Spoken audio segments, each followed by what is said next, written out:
Último bloque de la noche, estamos de regreso en Punto y Contrapunto. Los 127 millones de personas que habitamos las 24 millones de manzanas en las que se vive en el país, deberemos responder las 38 preguntas del cuestionario básico del Censo de Población y Vivienda, además de 4 cuestionarios que por primera vez considerarán temas como la población afrodescendiente, personas en situación de calle o personas callejeras y hasta acceso a videojuegos. ¿Por qué? ¿Por qué son importantes estos cambios? Veamos el contexto. El uso de equipos móviles, entrevistas asistidas por teléfono y la posibilidad de autocensarse vía Internet son algunas de las novedades que tendrá el Censo de Población y Vivienda. El INEGI ha garantizado que la información se encriptará y enviará directamente a las bases de datos donde también se depositará la información recabada por los encuestadores. Además del cuestionario básico realizado cada decenio con 38 preguntas sobre las características de población y su vivienda, en la edición 2020 del censo se aplicarán otros 4 cuestionarios, ampliado, de entorno urbano, de localidad y de alojamientos de asistencia social. Ahí se incluirán temas no abordados antes como migración, fecundidad, mortalidad, tipo de familia y situación económica. En el tema de etnicidad ya no solo se considerará a la población indígena, sino también a la afrodescendiente. Se profundizará en temas como condiciones de vida, manejo de residuos sólidos, registro de nacimiento, características económicas, movilidad cotidiana, alimentación e ingresos monetarios de fuentes distintas al trabajo.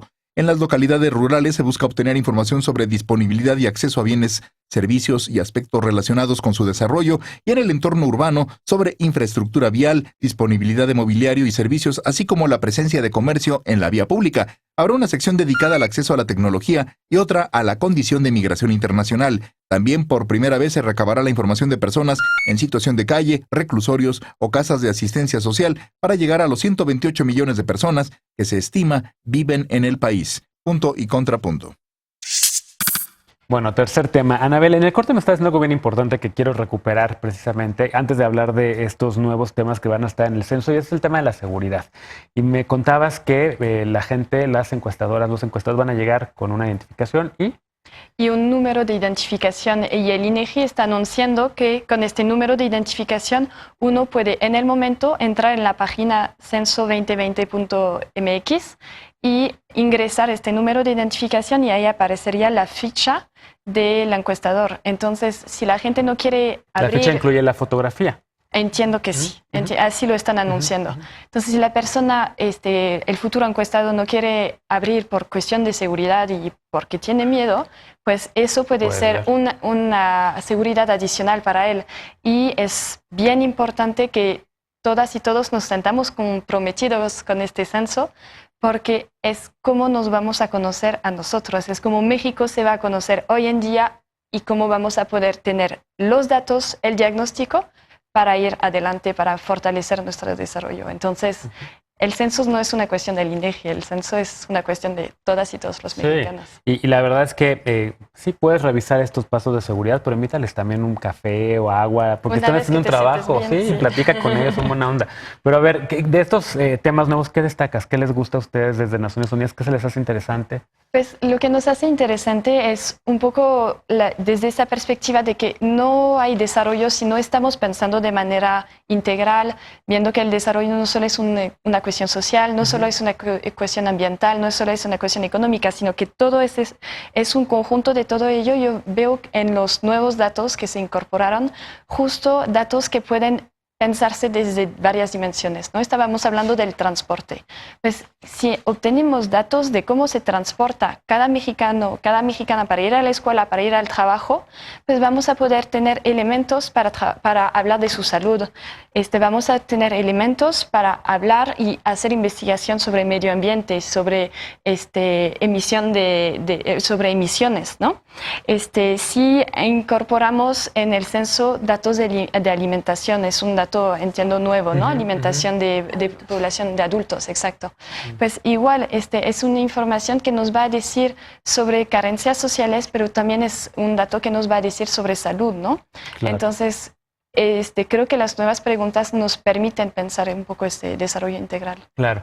Y sí destacamos, Paula, el tema afrodescendientes. Hicimos una mesa hace un rato con una colega tuya también, que es de las expertas en CONAPRED en el tema afrodescendientes, y hablaba justamente desde ahí, nos decía, ¿no?, que Alejandra Hatz, la expresidenta, se había sentado con la gente del INEGI para destacar, porque era importante, además, a nivel legislativo se acaba de reconocer también una ley para la identidad de las personas afrodescendientes. Ahora viene la pregunta tal cual, y vamos a ver exactamente esta fotografía, como dijiste, de cuántos afrodescendientes hay en México. Así es. Algo que es importante destacar es que el trabajo del censo empezó hace 3 años y además el trabajo del censo, hay muchos temas muy importantes y que son relevantes para las políticas públicas. Entonces, el INEGI hace una consulta pública por internet, pero también hace reuniones con organizaciones, entre ellas las organizaciones afro.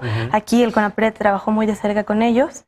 Y sí, finalmente estamos en el decenio de la visibilidad de la población afrodescendiente. Entonces es histórico, estamos muy contentas y contentos porque por primera vez se levanta la pregunta en un censo. Ya estuvo incluida en la encuesta intercensal y bueno, incluir una nueva pregunta, sobre todo una pregunta que tiene que ver con autoidentificación, no es sencilla. Encontrar la mejor forma ha sido un trabajo conjunto entre la academia, entre la sociedad civil, entre el gobierno, para tener la pregunta que escucharán a partir del 2 en sus hogares. ¿Tenemos idea de qué porcentaje más o menos? Pues mira, es difícil por lo que te decía. Realmente cerca de 1.3 millones se declaró afrodescendiente en la encuesta intercensal de hace 5 años. Hay algunos ejercicios como la encuesta nacional sobre discriminación y la encuesta la ENADID, de la dinámica demográfica también. Pero bueno, es muy importante preguntársela. Es la primera vez en la historia moderna de México que se hace esta pregunta a toda la población. Entonces podemos entender mucho mejor dónde están distribuidos, etcétera, diferentes cosas. Uno de los temas que a mí me hubiera gustado ver desde hace muchos, varios colectivos LGBT lo han preguntado y lo han pedido, que hicieran la pregunta sobre orientación sexual, que también es complicado porque de repente puede llegar la encuestadora o el encuestador de, en su casa hay alguien de la diversidad sexual, hay alguna persona gay o lesbiana, y en algunos entornos en donde hay homofobia o lesbofobia, y podrías poner hasta en riesgo, digamos, a un adolescente que ya se está identificando de cierta manera, ¿no? Pero, ¿tú crees que sería posible más adelante tal vez incluir una pregunta? Yo creo que es súper importante conocer la orientación sexual y la identidad de género de las personas. Pero, como tú lo dijiste, la información del censo se capta a través de un informante del hogar que declara todas las características, mayor de 18 años, que declara todas las características de las personas que viven ahí. Entonces, siendo la orientación sexual y la identidad de género cosas tan personales, es complicado. Sin duda, ha habido varias discusiones, ya hay algunos proyectos con el INEGI para probar, porque no hay un consenso, ¿sabes?, a nivel internacional de cuál es la forma correcta de levantarlas. Claro. Y antes de cerrar, me encantaría decirles que hay una campaña también, no es que el tema de orientación sexual y de género no sea importante, para nosotros es tremendamente relevante. Hace un par de años levantamos una encuesta, la encuesta sobre discriminación por motivos de orientación sexual y identidad de género, pero hay una campaña increíble para la población afrodescendiente. Ustedes pueden entrar a la página afrocensos.mx y verla. Afrocensos.mx. Así es. Y tiene una canción padrísima además. Entonces, bueno. Afrocensos.mx la vamos a visitar y la vamos a tuitear también. ¿Qué más? ¿Qué te interesa a ti de las preguntas nuevas? ¿Qué te hubiera gustado ver en estas preguntas nuevas también? Es complicado. Hace rato mencionabas el tema, por ejemplo, de personas privadas de la libertad. Me gustaría regresar a un tema que abordaba el tema de presupuestos del INEGI, de qué implicó el recorte, la austeridad para el INEGI. Pues a nosotros nos hubiera encantado tener, por ejemplo, datos de la EMPOL, ¿no? La encuesta nacional a personas privadas de la libertad, que nos explicaron en el INEGI que no se realizó con la oportunidad que tuvo que realizarse por cuestiones presupuestarias. Ese tipo de ejercicios, información que nos pueda dar sobre grupos poblacionales vulnerados, que pueden ser, entonces, en este caso, las personas privadas de la libertad, nos parece súper importante, ¿no? A nosotros que estudiamos temas que tienen que ver con derechos humanos, con también el funcionamiento del sistema de justicia penal para saber qué tanto se respetaron los derechos de las personas, pues entonces necesitamos saber cómo se compone, quiénes son las personas que hoy en día están privadas de la libertad, porque son parte también, pues, de... O sea, en ese sentido, la edad, el género y orientación sexual también, identidad de género sería interesante. Por supuesto, ¿no? sí, por supuesto. ¿Y qué más, por ejemplo, qué preguntas les podrían hacer ahí? Pues, por ejemplo, decirles cuánto tiempo llevan, para tener también una idea de cómo se estructura la población privada de la libertad. Hoy en día tenemos información que trata de aproximarse a eso a través de los censos nacionales de gobierno también, pero pues esta es la oportunidad de tener entonces la información más completa posible sobre el grupo poblacional. Lo mencionabas, la orientación sexual de las personas privadas de la libertad, sí, el grupo de edad. ¿La causa por la cual fueron recluidas? Sí, eso no sé si la herramienta del Censo Nacional de Población y Vivienda sea el más adecuado para captar este tipo. Lo teníamos a través de otro tipo de instrumentos como la EMPOL, por ejemplo. ¿Qué más nos interesa de este ejercicio? Pues, de nuevo, conocer la composición de la población, cómo se distribuye a nivel geográfico, los movimientos migratorios, de nuevo, que nos van a ayudar a entender cómo ciertos fenómenos violentos impactan o no impactan los movimientos migratorios entre los lugares del país. Claro. Cada pregunta cuesta mucho dinero, ¿no? O incluir una pregunta nueva cuesta mucho dinero. Por ejemplo, ahorita ya las que nos mencionaba por acá Paul sobre población privada de su libertad, pues eran como 5 preguntas, entonces eso le varía, me imagino, el costo del censo, pues mucho. Pero desde diputados, ¿cómo lo ven ustedes? ¿Qué les gusta a ustedes de lo nuevo? ¿Qué preguntas les encantaría a ustedes tener? Pues mira, sobre todo a la situación por la que está pasando la población desde hace 10 años, ¿no? Porque, pues digamos, lo que se está analizando en este momento, pues es el resultado de la gestión de gobiernos anteriores. Y en ese sentido, pues necesitamos tener los datos a la mano para implementar políticas públicas que ayuden a resolver ciertas problemáticas locales, nacionales y de algunas poblaciones en particular, como las afrodescendientes. Este tema, pues, es suma relevancia para la 4T, para el Parlamento.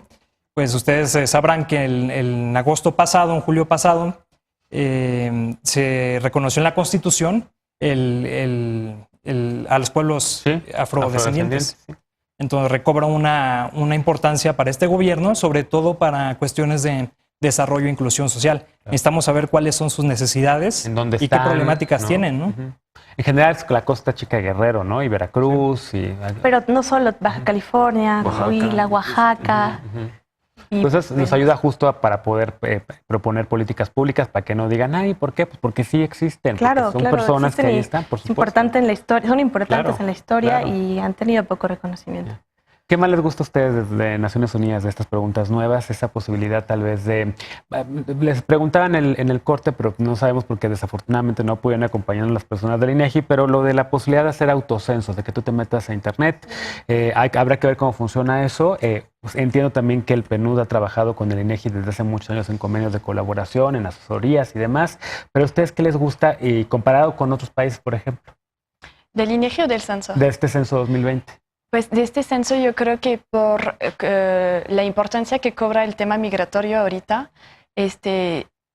tenemos la esperanza de poder caracterizar mejor todo ese corredor migratorio que se ha reconocido como el corredor más importante del mundo, que parte de Centroamérica, pasa por México y llega a Estados Unidos, y que tenemos que conocer mejor, porque ahorita hay una presión política fuerte para que se pueda atender el tema de migración y pues por estar migrando en situación de alta vulnerabilidad, pues hay mucha dificultad de poder captar información sobre esta gente que se está desplazando, ¿no? Claro. Entonces, el censo, entiendo, va a integrar preguntas dirigidas a refugios, va a poder captar poblaciones callejeras, seguramente varias de ellas serán migrantes en tránsito, migrantes retornados, etcétera. Entonces ahí, pues yo creo que este censo nos podrá aportar respuestas en temas migratorios que tenemos que atender. Bueno, pues nos acabó el tiempo, desafortunadamente, porque este es un tema que creo que es un tema noble, un tema en el que no hay diferencias, al contrario, lo que hay es la petición de que confíes en las encuestadoras, en los encuestadores del INEGI, que les abras la puerta de tu casa, que por supuesto los identifiques, que les invites un café y que respondas a las preguntas que te están haciendo. Regresamos después de la pausa con la Paparrucha de la Noche, no te vayas.